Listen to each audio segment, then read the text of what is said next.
Al recibir mi corazón púrpura por sobrevivir a una emboscada, mi padre se burló, tuvo suerte, no fue valiente. El general lo fulminó con la mirada y reveló que la inteligencia fue filtrada al enemigo. Por mi propia familia. Todos quedaron paralizados. Soy la sargento Sandra Herrera, de 29 años, y sobreviví a una emboscada en Kandahar que me dejó cicatrices de metralla y un corazón púrpura.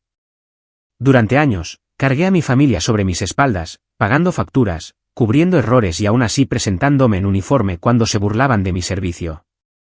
Pero cuando me levanté para recibir esa medalla y mi propio padre se burló, tuvo suerte, no fue valiente, la verdad salió a la luz. Habían vendido información a las mismas personas que intentaron matarme. Estaba de pie con mi uniforme de gala, la tela crujiente contra mi piel, esperando que me llamaran. El salón de ceremonias bullía con conversaciones en voz baja y el susurro de los programas, pero podía sentir las miradas sobre mí desde la sección familiar. No eran las miradas orgullosas y radiantes que esperarías en una ceremonia del corazón púrpura. Estas eran diferentes, calculadoras, frías. Mi padre estaba sentado en la tercera fila, con los brazos cruzados, esa familiar expresión de escepticismo grabada en su rostro curtido. La había llevado toda mi vida, cuando entré en el cuadro de honor, cuando me gradué del campamento de entrenamiento, cuando obtuve mi primera condecoración. Nada de lo que hacía parecía estar a la altura de cualquier estándar que él hubiera establecido en su mente. Hoy debería haber sido diferente.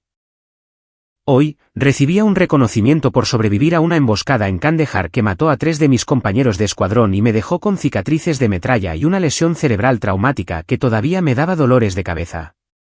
Pero ahí estaba él, negando ligeramente con la cabeza ante algo que mi hermano le susurraba al oído. Tristán tenía esa sonrisa burlona que había perfeccionado en el instituto, la que decía que sabía algo que tú no a su lado. Mi hermana Mía navegaba por su teléfono, levantando la vista de vez en cuando con apenas disimulada molestia. Mamá estaba sentada rígida, con el bolso aferrado en su regazo como una armadura, su rostro una máscara de educada resignación.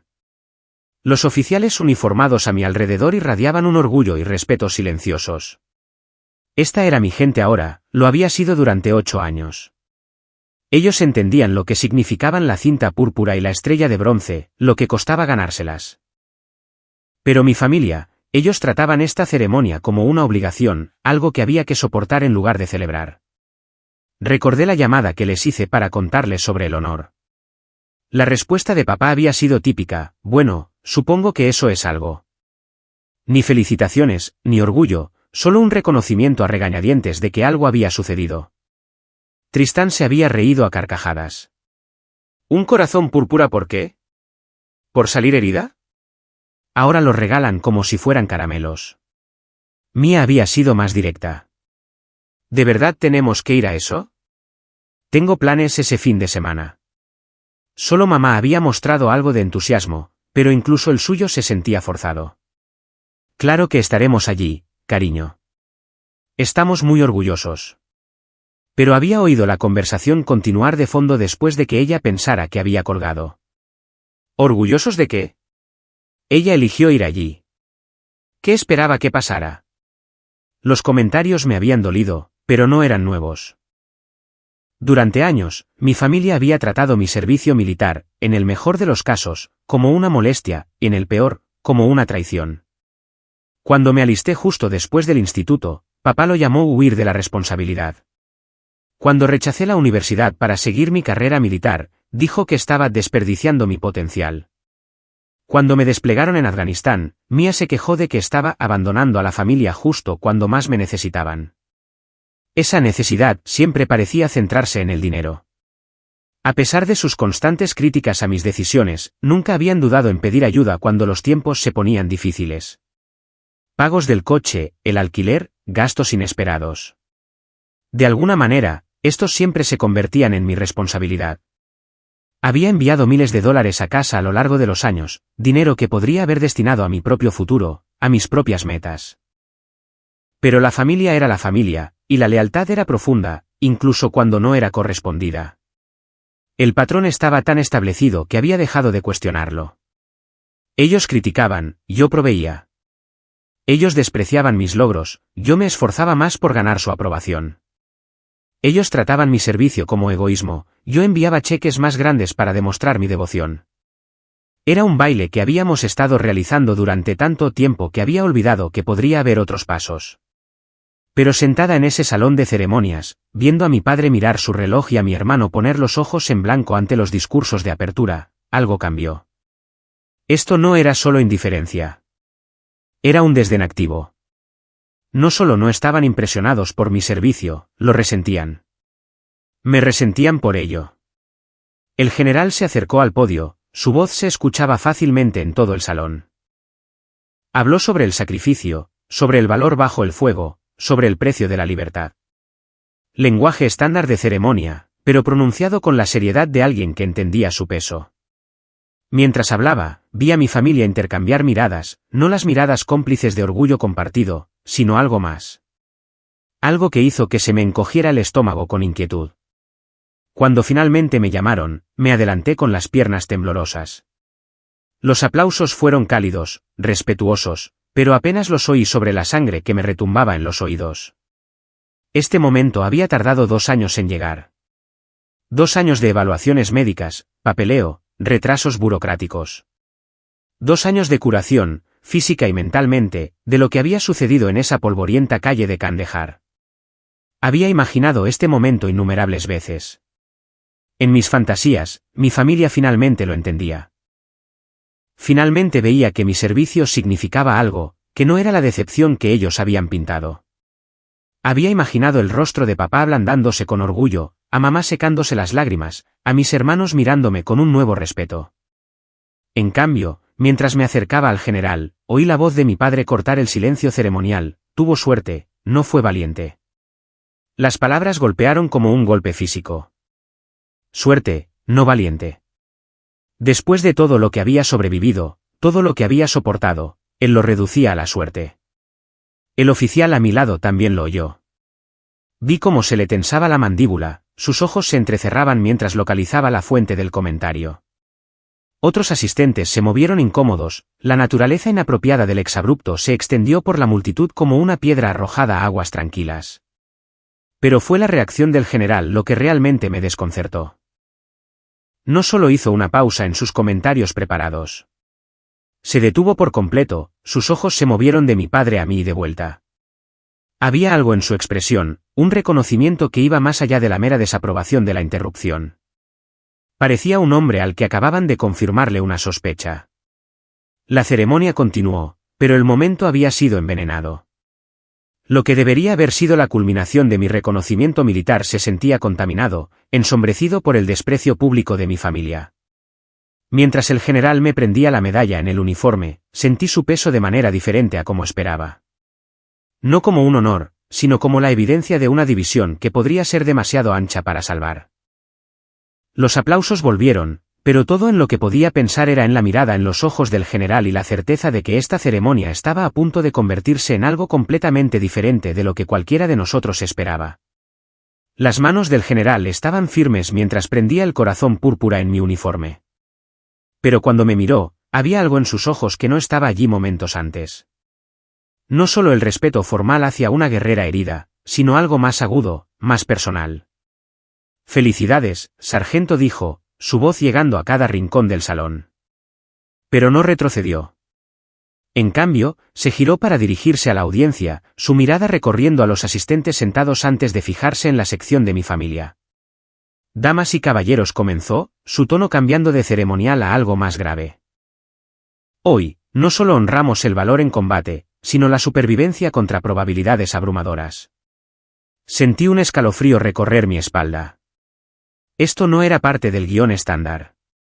El general sacó de su chaqueta una carpeta manila, del tipo que se usa para materiales clasificados. La vista de ella hizo que se me secara la boca. La emboscada que hirió a la sargento Herrera no fue aleatoria, continuó, sus palabras cortando el salón como una cuchilla. Nuestra inteligencia fue comprometida. Información sobre movimientos de tropas, rutas de patrulla y horarios operativos fue filtrada a las fuerzas enemigas. El silencio en la sala era absoluto. Incluso mi padre había dejado de moverse inquieto. Pude ver cómo el color se iba del rostro de mi madre. El teléfono de Mía, olvidado en su regazo. Tristán, de repente, muy quieto. El general abrió la carpeta, sus ojos escaneando el contenido antes de mirar directamente a mi familia. La filtración provino de su familia. Las palabras golpearon la sala como una granada. Jadeos surgieron de la audiencia. Los oficiales se giraron para mirar a las figuras repentinamente pálidas en la tercera fila. Sentí que el mundo se inclinaba bajo mis pies, mi compostura cuidadosamente controlada amenazando con romperse por completo. Eso es imposible, dijo papá, su voz quebrándose mientras se levantaba a medias de su asiento. Nosotros nunca. Registros telefónicos, señor Herrera. Comunicaciones por correo electrónico, transacciones financieras. La voz del general era gélida, profesional, cada palabra pronunciada con precisión. La investigación ha estado en curso durante 18 meses. Sus conversaciones con individuos identificados posteriormente como agentes de inteligencia extranjeros. Información compartida sobre el despliegue de su hija, la ubicación de su unidad, su horario operativo. Mamá negaba con la cabeza frenéticamente. No lo sabíamos. No teníamos idea de quiénes eran esas personas. Dijeron que eran periodistas, investigadores. Les pagaron, afirmó el general secamente.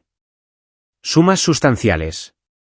Dinero que casualmente llegó justo antes de cada solicitud de información sobre las actividades de su hija en el extranjero. Las piezas encajaron con una claridad nauseabunda. La repentina mejora de su situación financiera durante mi despliegue. La nueva camioneta de papá. Las vacaciones que tomaron mientras a mí me disparaban en Kandahar.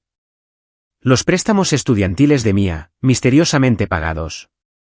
El pago inicial del condominio de Tristán. Todo ello financiado con inteligencia vendida sobre mí, sobre mi unidad, sobre operaciones que mataron a mis amigos. Pensamos que era inofensivo, dijo Tristán, su habitual sonrisa burlona reemplazada por un pánico desnudo. Solo información general. Nada específico. Nada específico, la voz del general se elevó ligeramente, la primera grieta en su comportamiento profesional. ¿Las rutas de patrulla son inofensivas? ¿Las asignaciones de vehículos? ¿Los protocolos de seguridad de la base? Encontré mi voz, aunque salió apenas como un susurro. La emboscada. Sabían que veníamos. El general asintió sombríamente.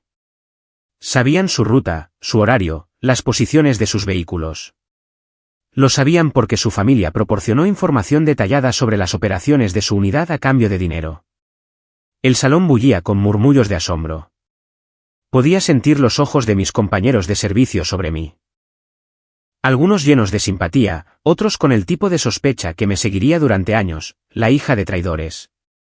La soldado cuya propia familia la vendió. Esto es una locura, dijo Mía, su voz aguda. No somos espías. No somos terroristas. Solo necesitábamos el dinero. Necesitabais el dinero, repetí, las palabras sintiéndose extrañas en mi boca. Así que vendisteis información que mató a soldados. No lo sabíamos, mamá estaba llorando ahora, el rímel corriendo por sus mejillas. Nos dijeron que era para una investigación académica, para entender a las familias de militares. Nunca dijeron que se usaría en tu contra. El general cerró la carpeta con un chasquido seco. La ignorancia no es una defensa para la traición, señora Herrera. Su familia aceptó pagos de agentes extranjeros a cambio de información clasificada sobre operaciones militares estadounidenses. 3 soldados murieron en esa emboscada. Su hija sobrevivió por suerte y entrenamiento, no por ninguna consideración de su parte. Papá se había hundido de nuevo en su asiento, su rostro gris. El hombre que había pasado toda mi vida cuestionando mis decisiones, despreciando mis logros, acababa de ser expuesto como la razón por la que casi muero. La razón por la que el líder de mi escuadrón nunca volvería a casa con su esposa e hijos. La razón por la que nuestro médico nunca terminaría la carrera de veterinaria en la que había estado trabajando entre despliegues. La ceremonia continuará, anunció el general a la sala. La sargento Herrera se ganó este honor a través de su servicio y sacrificio. El hecho de que su sacrificio fuera necesario por la traición de su familia solo hace que su supervivencia sea más notable. Se volvió hacia mí, su expresión suavizándose ligeramente. Su corazón púrpura no solo representa las heridas recibidas en combate, sino su supervivencia a pesar de haber sido vendida por aquellos que deberían haberla protegido. Eso no solo la hace valiente, sargento. La hace extraordinaria. Los aplausos que siguieron fueron diferentes ahora. No solo respetuosos, sino protectores. Mis compañeros de servicio entendieron lo que significaba esta revelación. Cómo cambiaría todo sobre mi relación con mi familia, mi sentido de la confianza, mi comprensión de la lealtad. Cuando la ceremonia concluyó y la gente comenzó a salir, mi familia se quedó congelada en sus asientos. El peso de lo que habían hecho, de lo que habían causado, se cernía sobre ellos como un sudario. Habían querido disminuir mi servicio, reducir mi sacrificio a la suerte. En cambio, se habían revelado como la razón por la que el sacrificio fue necesario en primer lugar. Al crecer, yo era la responsable. Mientras Tristán pasaba su adolescencia siendo suspendido de la escuela y Mia saltaba entre novios y trabajos a tiempo parcial, yo mantenía mis notas altas, trabajaba en verano para ahorrar dinero para la universidad y ayudaba a mamá a manejar la casa cuando el alcoholismo de papá empeoraba. No fue un papel que elegí, sino uno que me tocó por defecto. Papá trabajaba en la construcción cuando había trabajos disponibles, lo que no era tan a menudo como las facturas requerían. Mamá limpiaba casas para familias adineradas al otro lado de la ciudad, volviendo a casa agotada y resentida, con las manos agrietadas por los productos químicos y la espalda dolorida de inclinarse sobre los desórdenes de otras personas. No éramos pobres exactamente, pero vivíamos de cheque en cheque, siempre a una emergencia de la crisis. Aprendí pronto que la estabilidad era algo que uno se creaba. Mientras mis hermanos se dejaban llevar por el encanto y las excusas, yo construía una estructura. Carreras matutinas antes de la escuela, tareas terminadas antes de la cena, un trabajo a tiempo parcial en la ferretería local que me enseñó el valor de llegar a tiempo y cumplir con los compromisos. El ejército me atrajo porque prometía más de esa estructura, esa fiabilidad que anhelaba. La reacción de papá a mi alistamiento reveló la línea de falla que definiría nuestra relación en los años venideros. Me había empujado a ser dura toda mi infancia, enseñándome a cambiar el aceite, manejar herramientas, defenderme. Pero cuando canalicé esa dureza en el servicio militar, lo vio como un rechazo en lugar de una evolución. «Te crees mejor que nosotros ahora», dijo la noche que firmé mis papeles. «Demasiado buena para el trabajo de construcción. Demasiado buena para el negocio familiar». No había negocio familiar, solo papá consiguiendo trabajos cuando su reputación aún no lo había alcanzado, cuando los contratistas no sabían de su tendencia a desaparecer durante 3 días o a presentarse en las obras con resaca y discutidor. Pero señalar eso habría significado reconocer verdades que todos nos esforzábamos por evitar. La respuesta de mamá fue más complicada. Orgullo mezclado con preocupación, apoyo enredado con culpa. «Solo quiero que estés a salvo», había dicho, acariciándome el pelo como cuando era pequeña. «El mundo ya es bastante peligroso sin ir buscando problemas». Pero incluso su preocupación se sentía condicional. Cuando mi primer sueldo me permitió contribuir a los gastos del hogar, su preocupación por mi seguridad pasó a un segundo plano frente al aprecio por mi contribución. Cuando mi subsidio de vivienda militar significó que podía ayudar con el pago del coche de Tristán, sus preguntas sobre mi bienestar se convirtieron en solicitudes de ayuda financiera. El patrón se estableció rápidamente. Llamaba a casa desde el entrenamiento básico y en cuestión de minutos la conversación cambiaba de cómo estaba yo a qué facturas había que pagar. Mencionaba mi próximo despliegue y papá preguntaba si mi seguro de vida estaba al día, no por preocupación paternal, sino porque había calculado el monto del pago. Mis hermanos trataban mi servicio como unas vacaciones extendidas financiadas con el dinero de los contribuyentes. Tristán bromeaba sobre que yo jugaba a ser soldado mientras él tenía trabajos de verdad, aunque su historial laboral era, en el mejor de los casos, esporádico. Mia veía mi despliegue como un abandono, quejándose de que me escapaba justo cuando necesitaba ayuda para cuidar niños o para el alquiler. La ironía no se me escapaba. La familia que criticaba mis decisiones se había vuelto financieramente dependiente de ellas. Mi constante ingreso militar subsidiaba el irregular trabajo de construcción de papá, cubría los gastos universitarios de Mia cuando sus becas no eran suficientes y sacaba a Tristán de las consecuencias de sus malas decisiones con predecible regularidad. Pero seguí enviando dinero porque eso es lo que hacía la familia. Así era la responsabilidad. Incluso cuando las críticas de papá dolían, incluso cuando las demandas de Mia se sentían interminables, incluso cuando la gratitud de Tristán duraba exactamente lo que tardaba en gastar lo que le había enviado. La dependencia funcionaba en ambos sentidos. Yo necesitaba su aprobación tanto como ellos necesitaban mi apoyo financiero. Cada cheque que enviaba era un argumento a favor de mi valía, una prueba de que mis decisiones tenían valor, aunque ellos no pudieran verlo. Pensé que si me demostraba lo suficientemente útil, lo suficientemente generosa, eventualmente entenderían que mi servicio era también un servicio para ellos. Durante mi primer despliegue en Afganistán, las llamadas a casa se convirtieron en salvavidas a un mundo que se sentía cada vez más distante. Pero incluso esas conversaciones llevaban el peso familiar de la expectativa. Papá preguntaba sobre las tasas de pago por riesgo. Mamá mencionaba facturas vencidas. Mia insinuaba su última crisis que requería una intervención financiera inmediata. Colgaba esas llamadas sintiéndome más aislada que cuando las había empezado. Mis compañeros de escuadrón se convirtieron en mi verdadera familia durante ese despliegue. Personas que entendían el peso de la responsabilidad, que compartían la carga de mantenerse a salvo unos a otros. No necesitaban que les demostrara mi valía a través de transferencias bancarias. Mi valor para ellos se medía en competencia, fiabilidad, lealtad.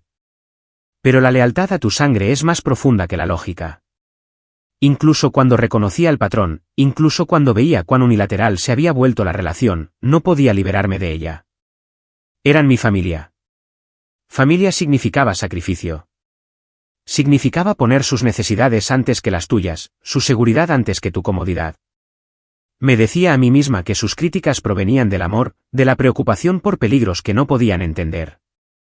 Me convencí de que su dependencia financiera era temporal, que eventualmente se estabilizarían y la relación se equilibraría. Creía que mi servicio, mi sacrificio, eventualmente me ganaría el respeto que había estado persiguiendo desde la infancia. La ceremonia del corazón púrpura se suponía que era el momento en que eso sucedería. El momento en que finalmente verían que mis decisiones tenían sentido, que mi servicio tenía valor más allá de los cheques que enviaba a casa. Había imaginado el rostro de papá cuando el general describiera lo que había sobrevivido, cómo me había ganado este reconocimiento. En cambio, aprendí que la misma familia que había estado apoyando había estado vendiendo información sobre mi servicio a personas que me querían muerta. Las secuelas de la revelación del general se sintieron como vivir dentro de una pecera. Todas las conversaciones se detenían cuando entraba en una habitación. Los compañeros oficiales ofrecían condolencias cuidadosamente formuladas que se sentían más como simpatía por un diagnóstico terminal. La investigación que siguió consumió semanas de mi vida, entrevistas, pruebas de polígrafo, revisiones de autorización de seguridad que determinarían si tenía futuro en el ejército. Pero nada de eso se comparaba con la repetición en mi cabeza de esa mañana en Kandahar cuando todo salió mal. Íbamos en 3 vehículos en lo que debería haber sido una patrulla de rutina. Yo iba en el segundo UMB, encargada de las comunicaciones con nuestros observadores avanzados, cuando el mundo explotó a nuestro alrededor. El IED destruyó por completo nuestro vehículo principal. Ramírez, Martínez y Crawford, desaparecidos en un instante. Los dispositivos secundarios atraparon a nuestro camión y al que iba detrás en un fuego cruzado de metralla y armas automáticas. Lo que recordaba más claramente no era el dolor o el caos, sino la precisión. Cuán perfectamente posicionada estaba la emboscada. Cómo habían sabido exactamente dónde colocar las cargas para un daño máximo. Como el momento del ataque secundario sugería que conocían nuestra ruta exacta, nuestra velocidad, incluso nuestros protocolos de radio. En ese momento, lo atribuimos a la mala suerte y a la confianza del enemigo. Las fuerzas talibanes habían mejorado en predecir las tácticas estadounidenses, nos dijimos. Habían aprendido de enfrentamientos anteriores, adaptado sus estrategias. La alternativa, que alguien de nuestro lado les hubiera pasado información, era demasiado terrible para considerarla seriamente. Ahora sabía la verdad. Mi propia familia había proporcionado la inteligencia que mató a mis amigos y casi me mata a mí. El dinero que habían cobrado por traicionar las operaciones estadounidenses había pagado la camioneta de papá, la educación de Mia, el pago inicial de Tristán. Dinero manchado de sangre, literalmente. La investigación reveló el alcance total de su cooperación. Llamadas telefónicas con personas que decían ser investigadores que estudiaban a las familias de militares. Intercambios de correos electrónicos que proporcionaban detalles sobre horarios de despliegue, ubicaciones de bases, procedimientos de seguridad operativa. Depósitos bancarios que correspondían precisamente con cada transferencia de información. Las cantidades eran asombrosas. Durante 2 años, habían cobrado casi $100,000 por lo que afirmaban creer que era una investigación académica. $100,000 por vender a su propia hija y a cada soldado que servía junto a ella. Pensamos que era inofensivo, repetía mamá durante la reunión familiar en la que insistieron los investigadores militares. Dijeron que estaban escribiendo artículos sobre familias de militares, sobre cómo el despliegue afecta las relaciones. ¿Qué artículos?, preguntó el investigador principal. ¿Puede mostrarnos alguna investigación publicada que resultara de esta información? Por supuesto, no pudieron, porque no había artículos. Ni investigación. Solo recopilación de inteligencia que había matado a soldados y casi me había matado a mí también. Papá permaneció en silencio durante la mayor parte de la reunión, su fanfarronería anterior reemplazada por el tipo de shock de ojos vacíos que llega cuando te enfrentas a consecuencias que nunca pensaste que llegarían.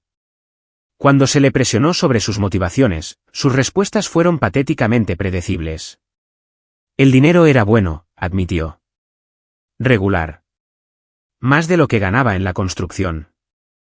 Dijeron que era legal, que tenían la aprobación del gobierno para su investigación. Aprobación del gobierno, repitió secamente el investigador. ¿De qué agencia? Ellos dijeron que era clasificado. Que no podían proporcionar documentación debido a los protocolos de seguridad. Incluso al contarlo, papá parecía entender lo ridículo que sonaba. Agentes extranjeros que afirman tener aprobación gubernamental para una investigación clasificada que no pueden documentar, pagando sumas sustanciales por información sobre operaciones militares estadounidenses. Era el tipo de estafa obvia que debería haber activado todas las alarmas, excepto que la codicia los había vuelto estúpidos. La justificación de Mia fue aún más exasperante. Necesitábamos el dinero, dijo, como si eso lo explicara todo. ¿Sabes lo cara que es la universidad? ¿Cuánto cuestan los préstamos estudiantiles? Tú estabas en el extranjero ganando buen dinero y nosotros aquí pasándolo mal. Yo estaba en el extranjero siendo tiroteada, respondí, mi voz más firme de lo que me sentía. Por gente que usaba información que vosotros proporcionasteis. No lo sabíamos, espetó ella. ¿Cómo íbamos a saber lo que realmente estaban haciendo con ella? Ese era el meollo del asunto. Habían elegido no saber. Elegido no hacer las preguntas obvias porque el dinero era demasiado bueno y la necesidad demasiado grande. Habían vendido a su propia hija, a su propio país, porque era más fácil que encontrar soluciones legítimas a sus problemas. Tristán intentó un enfoque diferente, uno que cortó aún más profundo que el egoísmo de Mia o la codicia de papá. De todos modos, nunca fuiste realmente parte de esta familia, dijo durante un intercambio particularmente acalorado. Siempre te creíste mejor que nosotros, siempre juzgándonos. Quizás esto solo demuestra lo que todos ya sabíamos. La acusación estaba diseñada para herir, y lo logró, porque una parte de mí siempre se había sentido separada de ellos, diferente de maneras que iban más allá de las elecciones de carrera o una filosofía de vida. Su disposición a traicionarme no solo había puesto en peligro mi vida, había confirmado que la distancia que siempre había sentido era real, justificada, permanente. Pero entender sus motivaciones no hacía que la traición doliera menos. Estas eran las personas que me habían criado, a quienes había apoyado en cada crisis, a quienes había amado a pesar de sus defectos y fracasos. El descubrimiento de que habían valorado el dinero más que mi vida, más que las vidas de mis compañeros soldados, más que la lealtad básica a su propio país, destrozó algo fundamental en cómo entendía la familia, la confianza y el amor. La ceremonia estaba destinada a honrar mi supervivencia y sacrificio. En cambio, había revelado que ambos habían sido necesarios debido a las personas que deberían haberme estado protegiendo. La decisión se formó lentamente, como el hielo cristalizando en aguas tranquilas. Durante días después de la revelación, existí en un extraño limbo donde los viejos hábitos luchaban con una nueva comprensión. Mi teléfono sonaba con el número de mamá, y sentía el impulso familiar de contestar, de tranquilizar, de resolver cualquier crisis por la que estuviera llamando. Luego recordaba que su última crisis había sido financiada vendiendo información que casi me mata. La primera prueba llegó 2 semanas después de la ceremonia. Mia llamó, con la voz ahogada en lágrimas, explicando que necesitaba dinero para el alquiler o sería desalojada. Mi yo de antes habría preguntado cuánto y prometido transferirlo por la mañana. Mi nuevo yo, el que sabía que mi familia había cambiado mi vida por dinero, escuchó su explicación y no sintió más que una fría claridad. No puedo ayudarte, dije, las palabras sintiéndose extrañas en mi boca. ¿Qué quieres decir con que no puedes ayudarme? Siempre ayudas. Eso es lo que hace la familia. La familia no vende información de inteligencia sobre los suyos a agentes extranjeros. Eso no es justo, dijo, sus lágrimas convirtiéndose en ira con una velocidad familiar. Cometimos un error. Lo sentimos. Pero no puedes simplemente abandonarnos por un error de juicio. Un error de juicio. Como si traicionar a su país y poner en peligro a su hija fuera equivalente a que un cheque rebotara o a faltar a una cita. Como si 2 años de recopilación sistemática de inteligencia pudieran descartarse como un simple error. El dinero se acabó, le dije. Todo. No más pagos de alquiler, no más intervenciones en crisis, no más sacar a nadie de las consecuencias de sus decisiones. El silencio al otro lado se prolongó lo suficiente como para que me preguntara si había colgado. Cuando finalmente habló, su voz llevaba un veneno que nunca antes le había oído dirigido a mí. ¿De verdad vas a castigarnos a todos para siempre por esto? ¿Vas a dejar que me quede sin hogar por algo que ni siquiera entendíamos? Entendiste lo suficiente como para cobrar los cheques. Dios, te has vuelto tan fría. El ejército realmente te cambió, ¿no? Te convirtió en alguien que puede abandonar a su familia cuando más te necesitan. Terminé la llamada sin responder. Que pensara que el ejército me había cambiado. Que culpara a mi servicio por mi falta de voluntad para seguir financiando su vida mientras ella justificaba haber vendido la mía. La verdad era más simple y más dolorosa. Finalmente había dejado de fingir que la obligación era lo mismo que el amor. Tristán intentó un enfoque diferente, apareciendo en mi apartamento sin avisar con un paquete de 6 cervezas y su sonrisa más encantadora. La misma combinación que había funcionado innumerables veces antes, generalmente cuando necesitaba dinero para reparaciones del coche o para la pensión alimenticia. Vamos, hermana, dijo, acomodándose en mi sofá como si le perteneciera. Tenemos que hablar de esta situación familiar. Superar todo el drama y volver a la normalidad. Normalidad, repetí. ¿Te refieres a volver a que yo envíe dinero mientras te burlas de mi servicio? Eso era solo broma. Sabes que no lo decía en serio. Todos apoyamos lo que haces, aunque no siempre lo entendamos. Apoyo.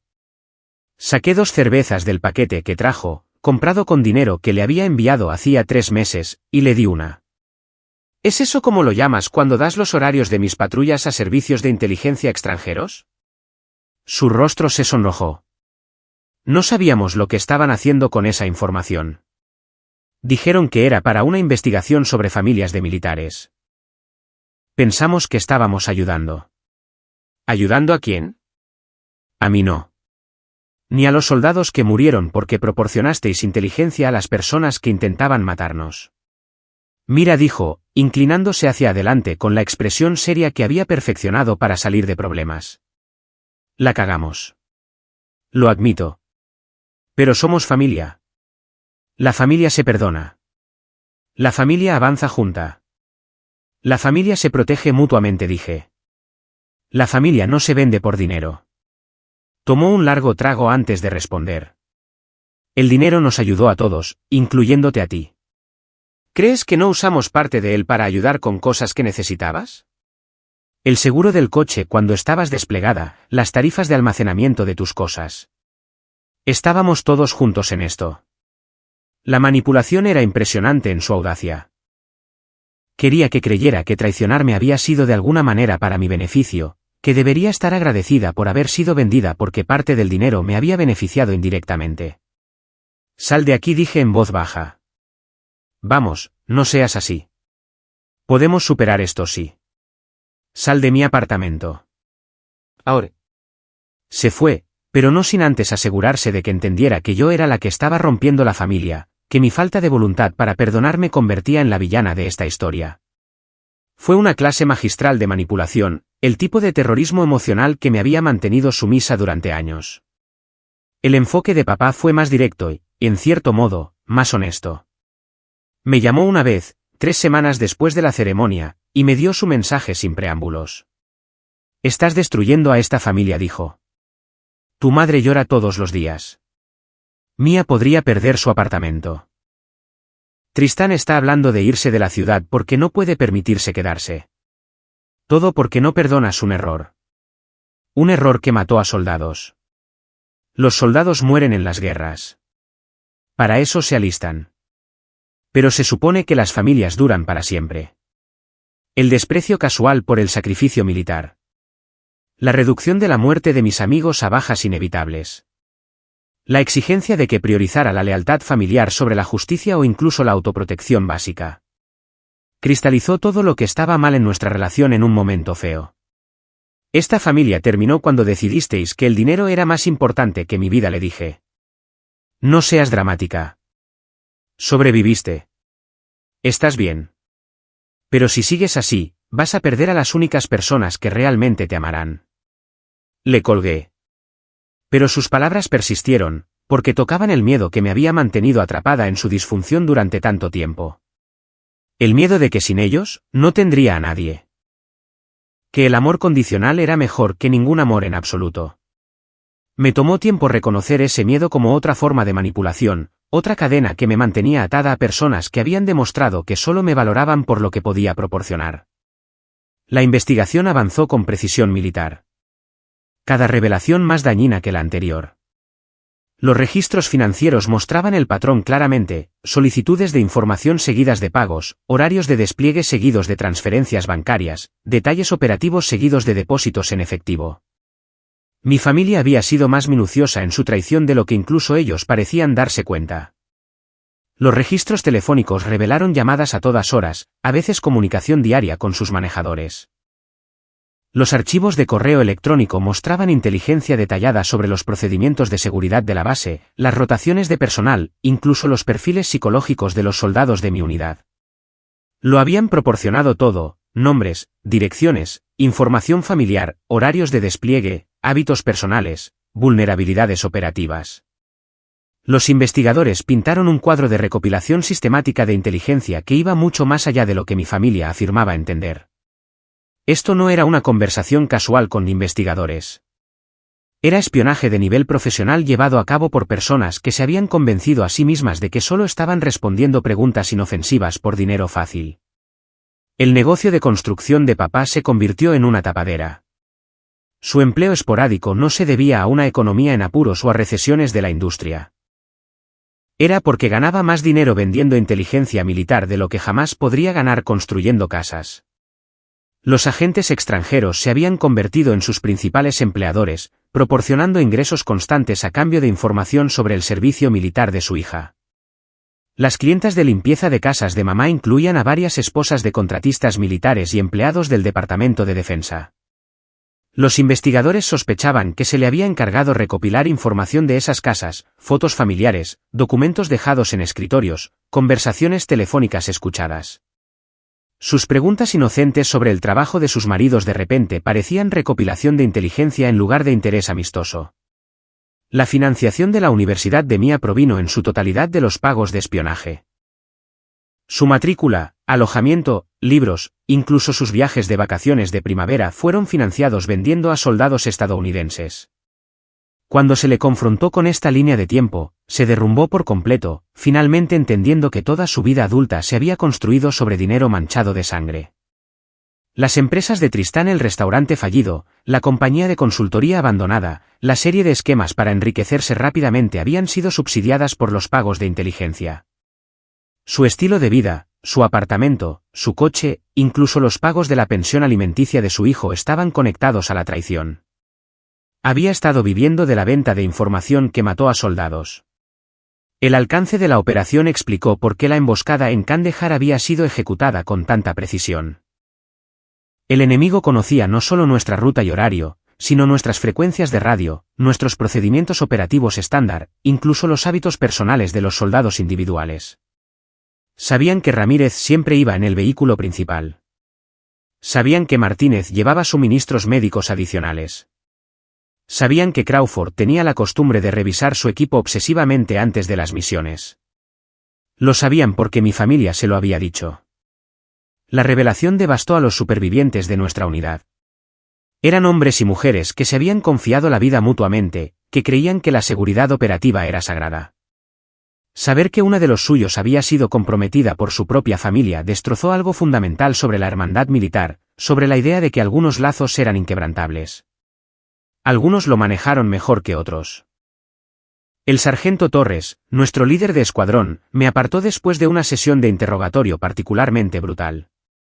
Esto no es tu culpa, dijo simplemente. Tú no elegiste a tu familia. No controlaste sus acciones. Sobreviviste porque eres una buena soldado, no porque ellos sean malas personas. Pero otros lucharon con las implicaciones. Si mi familia podía ser corrompida, si la lealtad de sangre podía comprarse, ¿qué decía eso sobre la seguridad de otras operaciones? ¿Cuántas otras familias podrían estar pasando información a las fuerzas enemigas? ¿Cuántos otros soldados podrían estar comprometidos sin saberlo? La investigación se amplió, examinando a las familias de otros soldados que habían estado involucrados en operaciones comprometidas. Los resultados fueron aleccionadores. Mi familia no era única. En todo el ejército, agentes enemigos habían reclutado con éxito a miembros de familias a través de una combinación de presión financiera, manipulación emocional e ignorancia deliberada sobre las consecuencias de su cooperación. El patrón era deprimentemente consistente, familias en apuros contactadas por personas que decían ser investigadores o periodistas, ofreciendo dinero por información aparentemente inofensiva sobre sus parientes militares, gradualmente atraídas más profundamente a la recopilación de inteligencia sin entender completamente o querer entender lo que realmente estaban haciendo.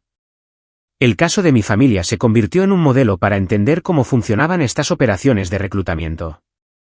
Los investigadores usaron nuestra historia para entrenar a otro personal de seguridad, para desarrollar protocolos para proteger a las familias de militares de la infiltración enemiga. Mi tragedia personal se convirtió en un estudio de caso sobre cómo personas comunes podían ser vueltas contra su propio país a través de la codicia, la desesperación y el autoengaño. Pero mientras la investigación proporcionaba respuestas, no podía restaurar lo que se había perdido. La confianza, una vez rota a este nivel, no se cura simplemente con el tiempo o el perdón.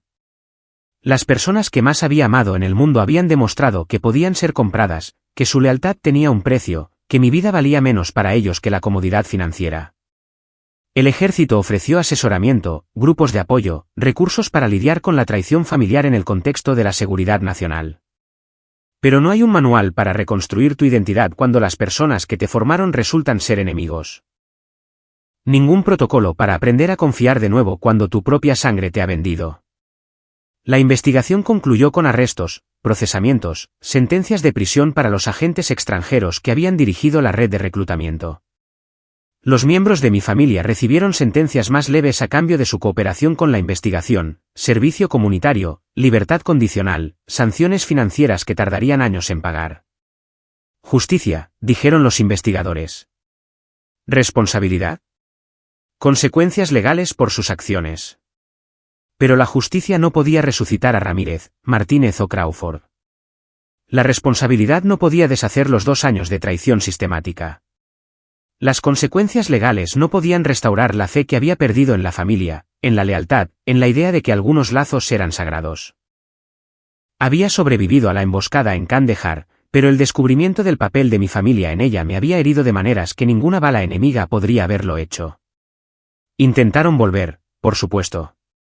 Los lazos familiares, incluso los venenosos, no se rompen limpiamente. El intento comenzó de a poco.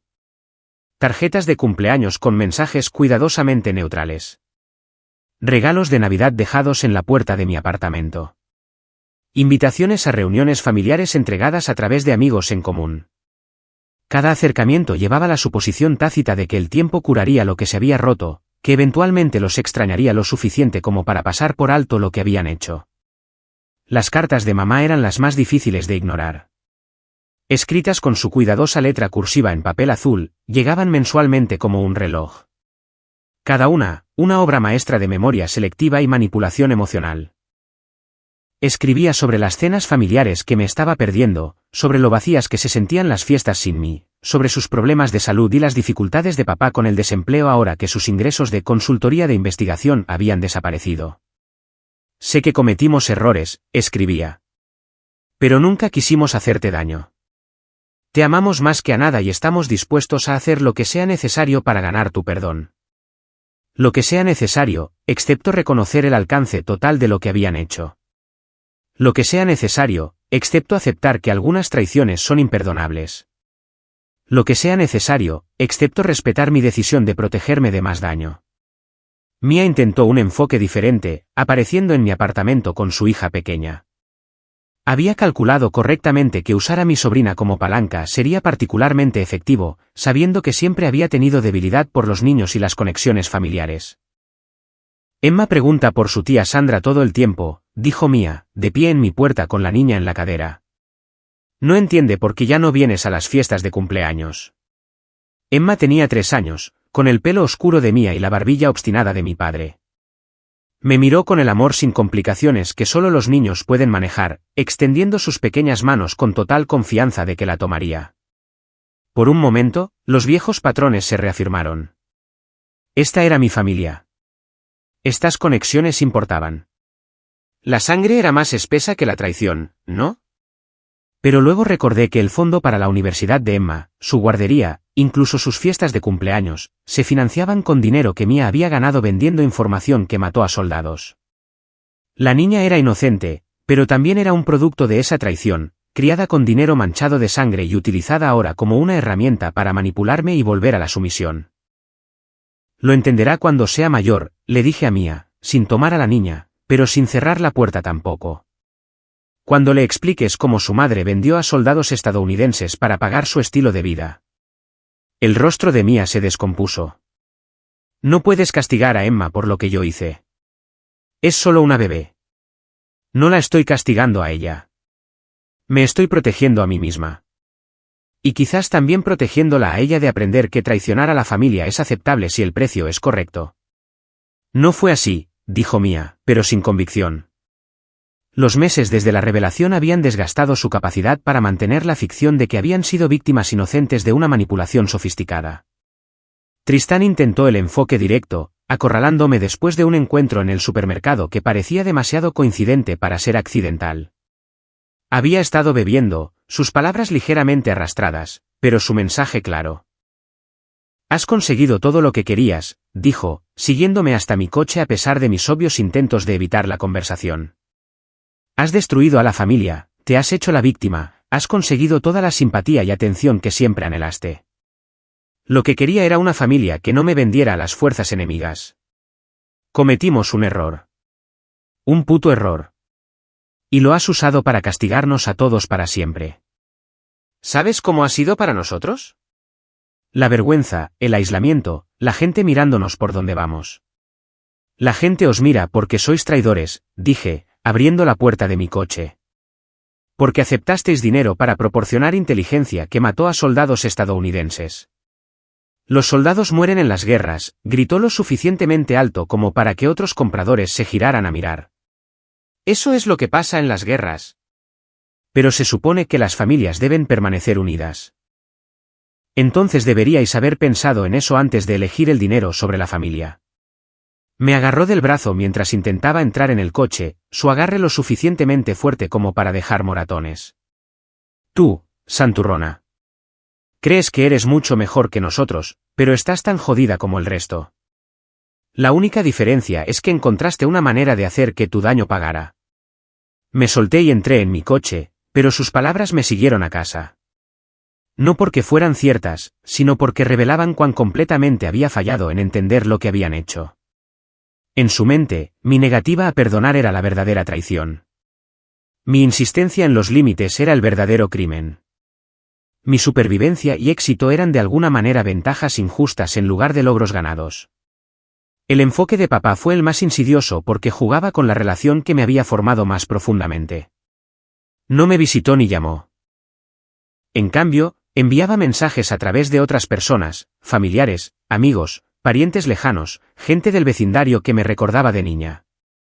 El mensaje era siempre el mismo: Estaba orgulloso de mi servicio, orgulloso de mi fuerza, pero desconsolado porque había elegido abandonar a la familia por un malentendido. Entendía mi ira, respetaba mis límites, pero esperaba que algún día encontrara en mi corazón el perdón. Era una manipulación magistral, pintándose a sí mismo como el padre paciente y amoroso cuyo único crimen era amar demasiado a su familia. Me posicionaba a mí como la hija irrazonable que no podía superar un simple error. Sugería que mi negativa a reconciliarme era en realidad un defecto de carácter, un fracaso de amor y perdón que me disminuía más a mí de lo que los castigaba a ellos. La parte más dolorosa fue lo efectivo que era. A pesar de todo lo que sabía sobre lo que habían hecho, a pesar de la clara evidencia de su traición, una parte de mí todavía anhelaba su aprobación, todavía quería creer que los lazos familiares podían superar cualquier cosa. Pero había aprendido a reconocer ese anhelo por lo que era, no amor, sino un vínculo traumático. El mismo mecanismo psicológico que mantiene a las víctimas de abuso atadas a sus abusadores, la creencia de que si solo te esfuerzas lo suficiente, te sacrificas lo suficiente, perdonas lo suficiente, puedes ganar el amor incondicional que las familias sanas proporcionan libremente. El punto de inflexión llegó durante una conversación con mi terapeuta, una ex psiquiatra militar que se especializaba en trauma familiar y traición. Había estado trabajando conmigo durante meses para entender la diferencia entre el perdón y la permisión, entre sanar y volver a patrones dañinos. Quieren que creas que perdonar significa olvidar, dijo durante una sesión. Que superar el trauma significa fingir que no sucedió. Pero la verdadera curación reconoce el daño mientras elige no dejar que defina tu futuro. Pero siguen siendo mi familia, dije, expresando el conflicto que me mantenía despierta por la noche. Me criaron, me amaron, me apoyaron a su manera. Vendieron información sobre ti a las fuerzas enemigas, respondió suavemente. El amor no hace eso. El apoyo no hace eso. Lo que sea que sintieran por ti, estaba condicionado a tu utilidad para ellos. La verdad fue brutal pero esclarecedora. No me habían amado. Habían amado lo que podía proporcionar. No me habían apoyado. Habían apoyado el flujo de ingresos que representaba. Cuando esas cosas entraron en conflicto con el dinero fácil, eligieron el dinero sin dudarlo. Entender eso no hizo que la pérdida doliera menos, pero sí aclaró mis límites.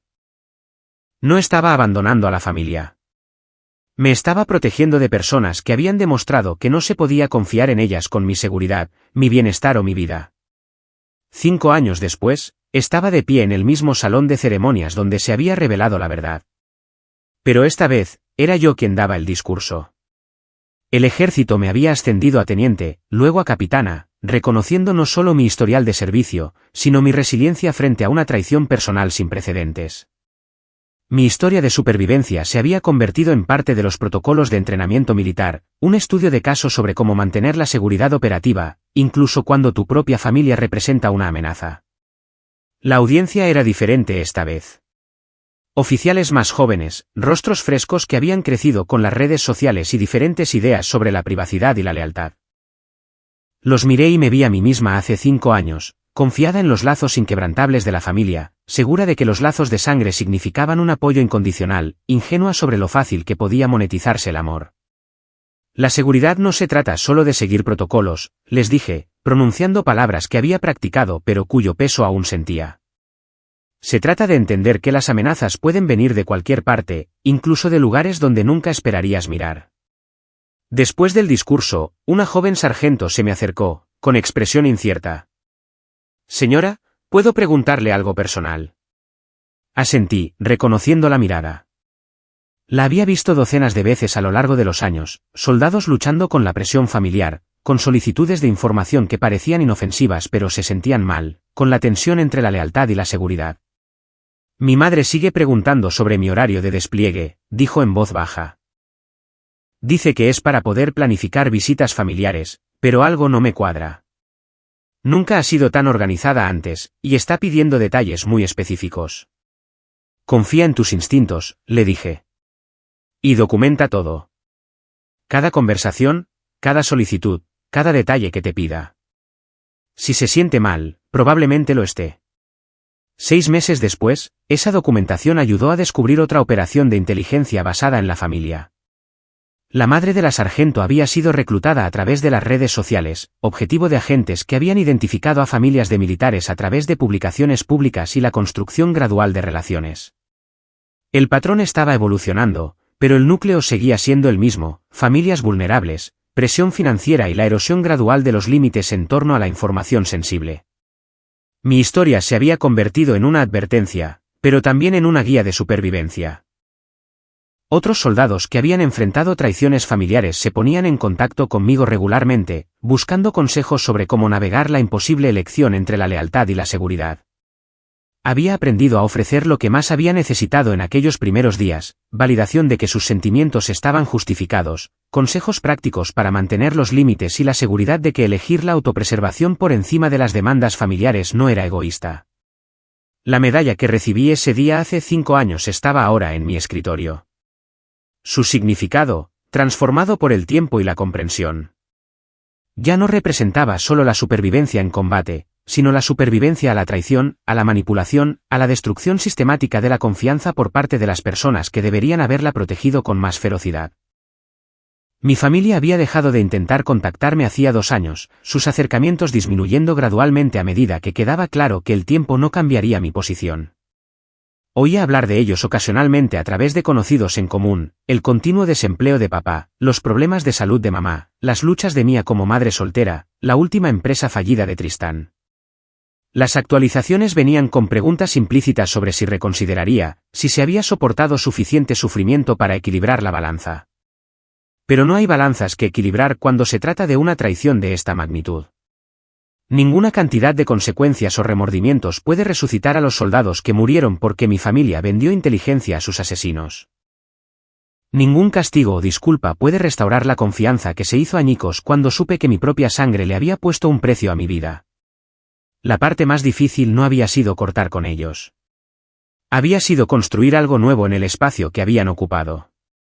Aprender a confiar en colegas que no me habían traicionado.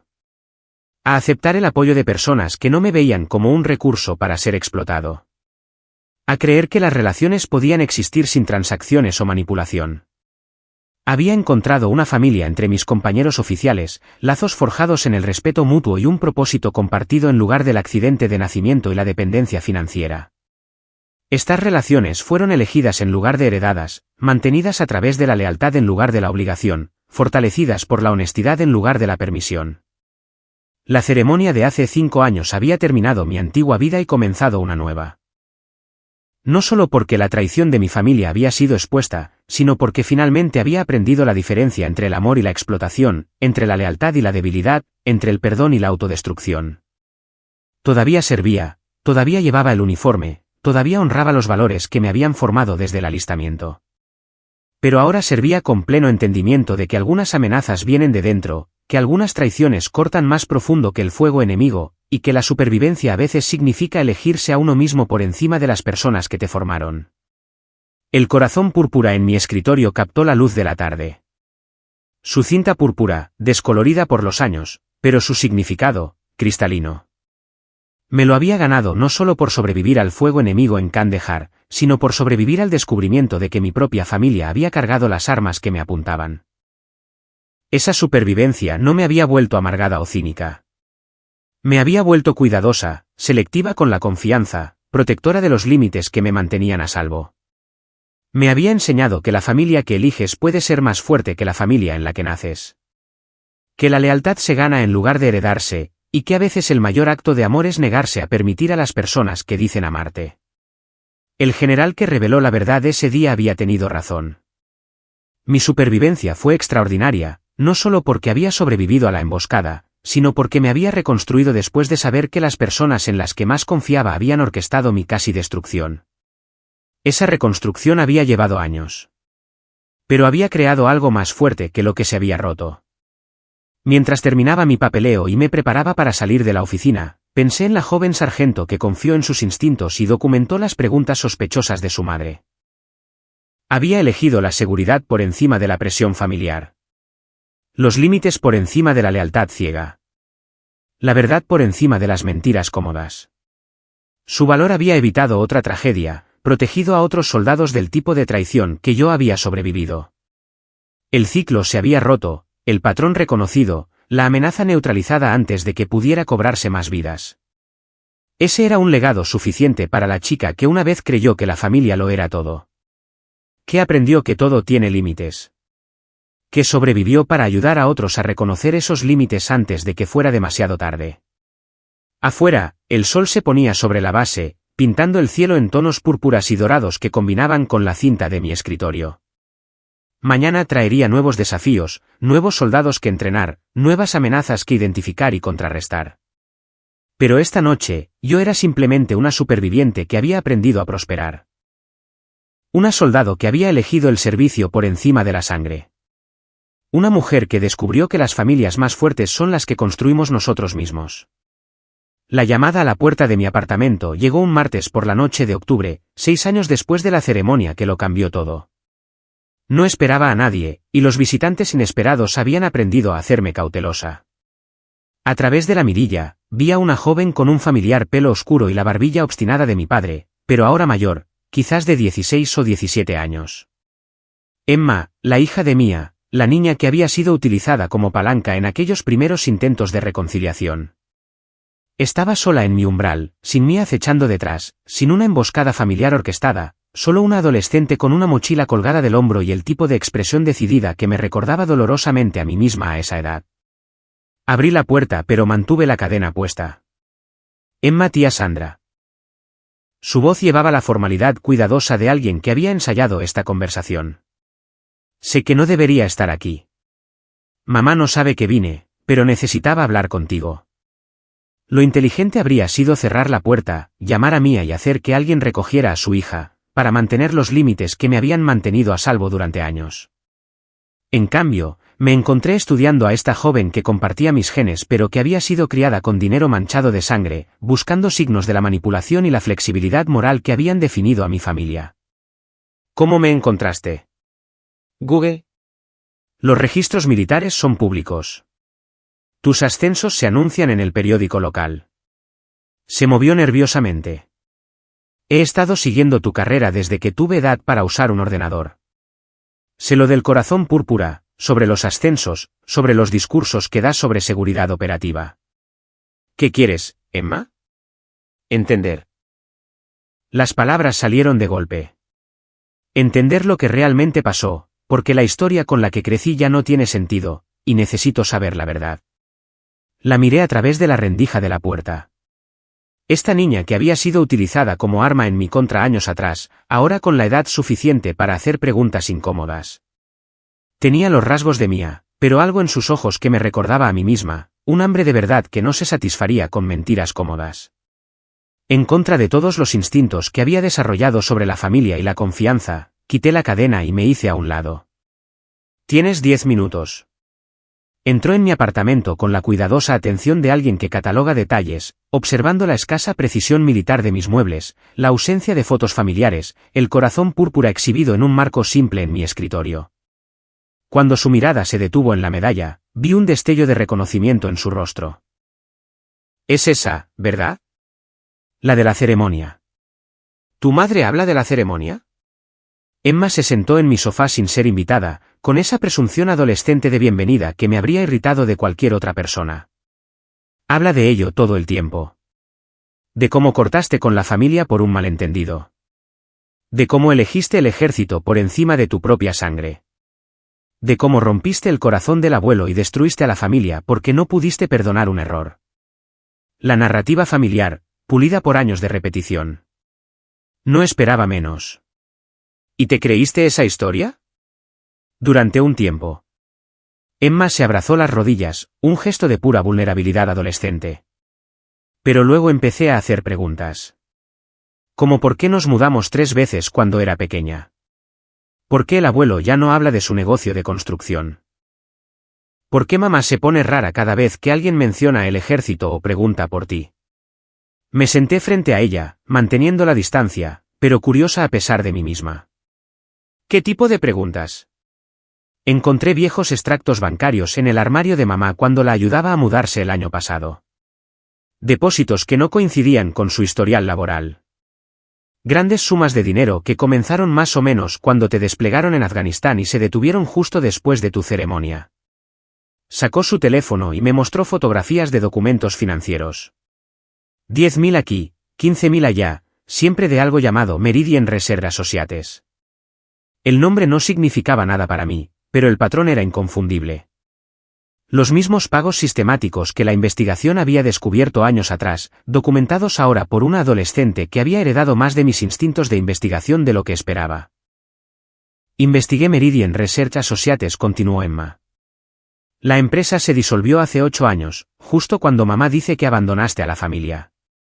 Pero antes de que se disolviera, estaba bajo investigación del FBI por ser una operación de fachada para servicios de inteligencia extranjeros. Había hecho su tarea, más a fondo de lo que habría esperado de alguien criado por Mia, quien siempre había preferido las mentiras cómodas a las verdades difíciles. Esta chica había heredado algo de mi lado del acervo genético, la necesidad compulsiva de entender, de cavar más hondo, de rechazar las respuestas fáciles. ¿Qué crees que has descubierto?, pregunté con cuidado. Creo que mi familia vendió información sobre ti a gente que intentó matarte. Creo que el dinero que pagó mi infancia, mi ropa, mi escuela, mis actividades, provino de traicionar a soldados estadounidenses.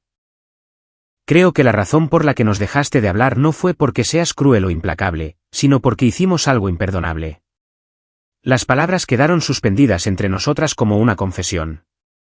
Esta niña, apenas con edad para conducir, había unido las piezas que sus parientes adultos habían pasado años tratando de enterrar. Había seguido la evidencia hasta donde la llevaba, incluso cuando la llevaba a verdades que destrozarían su comprensión de su propia familia. ¿Por qué importa?, pregunté. Lo hecho está. No puedes cambiar lo que pasó. Porque estoy a punto de cumplir 18. Porque he sido aceptada en la universidad. Porque cada solicitud preguntaba sobre el servicio militar familiar y he estado escribiendo sobre mi tía, la heroína de guerra, sin saber que mi madre ayudó a ponerla en peligro. La voz de Emma se quebró ligeramente. Porque necesito saber quién soy realmente antes de decidir en quién quiero convertirme. La vulnerabilidad en su voz me recordó dolorosamente a mí misma a los 18, desesperada por entender mi lugar en una familia que nunca había tenido mucho sentido. Pero donde yo había buscado aprobación y pertenencia, Emma buscaba la verdad y la responsabilidad. La verdad es complicada, dije finalmente. Puedo manejar lo complicado. Lo que no puedo manejar son las mentiras. Así que se lo conté. No todo.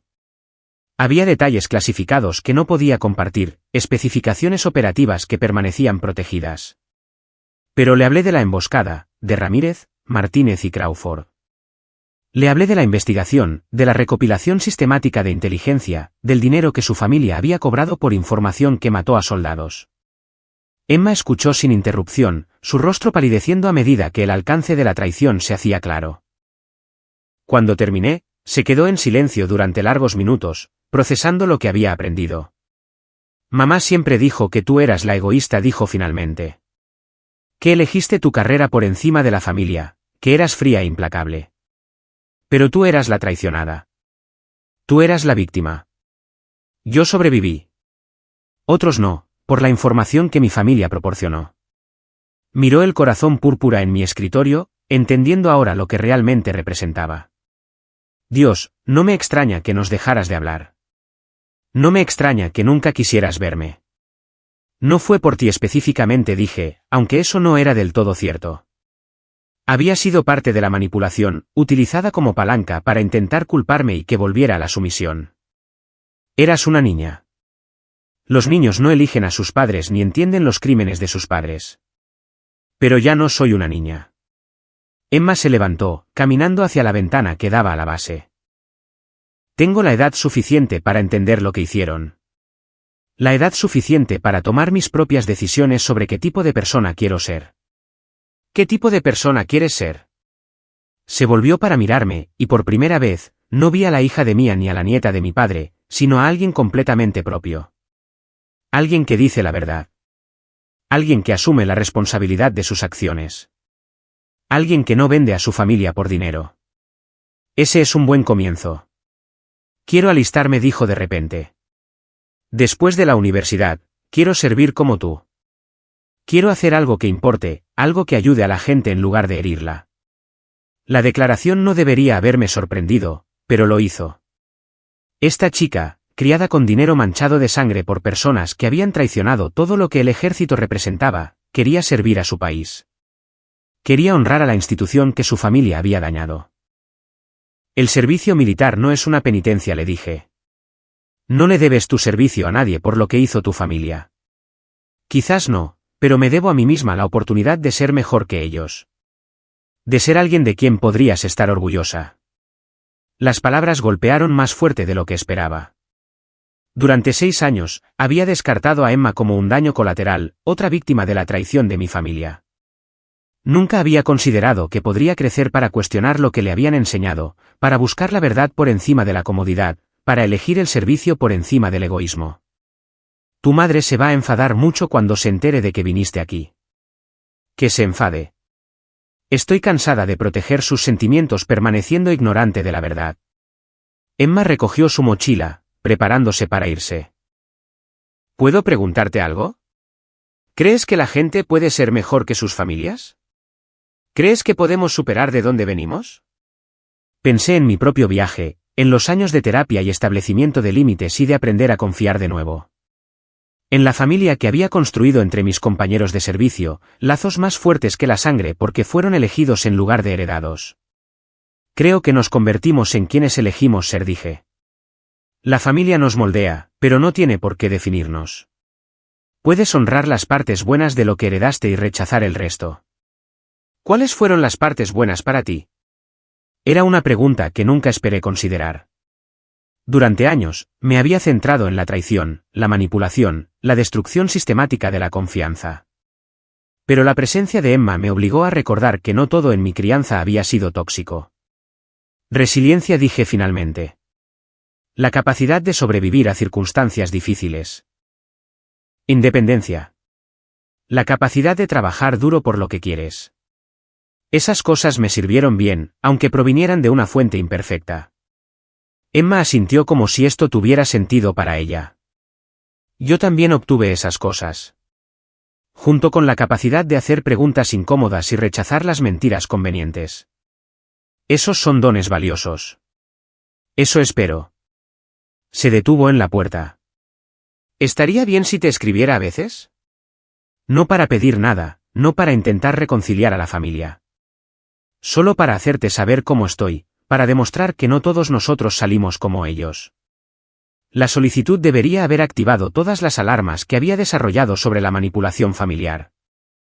Pero mirando a esta joven que había arriesgado la ira de su madre para buscar la verdad, que había descubierto de forma independiente pruebas de crímenes que su familia había pasado años negando, que quería servir a otros en lugar de explotarlos, me encontré asintiendo. Puedes escribir. No puedo prometer que siempre responderé, pero leeré lo que envíes.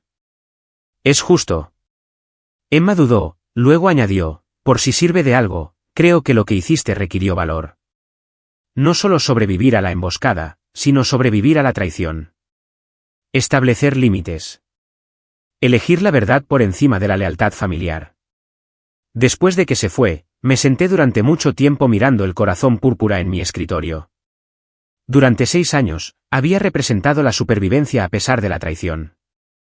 La resiliencia frente a la destrucción familiar. Pero la visita de Emma había añadido una nueva dimensión a su significado. Quizás la victoria más profunda no fue solo sobrevivir a lo que mi familia había hecho, sino inspirar a alguien de la siguiente generación a elegir un camino diferente. Emma podría haber sido criada para verme como la villana, para culparme de la disolución de la familia, para continuar el ciclo de manipulación y autoengaño. En cambio, había elegido la verdad, elegido el servicio, elegido ser mejor que las personas que la criaron. Ese era un legado que valía más que cualquier medalla.